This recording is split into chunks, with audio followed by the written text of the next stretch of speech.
या महाराष्ट्रामधील आजची परिस्थिती पाहता जर छत्रपती शिवाजी महाराज असते तर ते काय म्हटले असते ऐका. माझ्या मावळ्यांनो, मी छत्रपती शिवाजी महाराज बोलतो. हेच का ते स्वराज्य ज्या स्वराज्यामध्ये माझे रक्त सांडलं होते. माझ्या स्वराज्यामध्ये प्रत्येक स्त्रीला मी आईचा मान दिला होता, परंतु आजच्या या भूमीमध्ये तिच्या सन्मानावर वार होताना मी पाहतो. माझ्या स्वराज्यामध्ये प्रत्येकासाठी न्याय समान होता, परंतु आजचा सामान्य माणूस न्यायासाठी दारोदार भटकताना आम्ही पाहतोय. माझ्या स्वराज्यामध्ये सत्ता ही जनतेची सेवा करण्यासाठी होती, परंतु आजची सत्ता जनतेवर अन्याय करत आहे हे मी पाहतोय.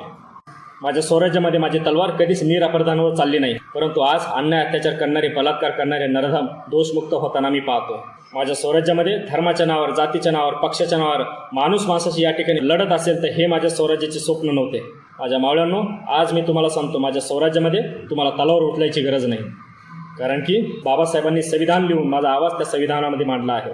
बाबासाहेबांनी संविधान लिहून माझं स्वराज्य त्यामध्ये मांडलं आहे. बाबासाहेबांनी संविधान लिहून माझी तलवार लेखणीच्या रूपात बदलली आहे. म्हणून माझ्या मावळ्यांनो, मी तुम्हाला सांगतो, संविधानाची रक्षा करा. संविधान जिवंत ठेवा. जर संविधान जिवंत असेल तर मी जिवंत राहील.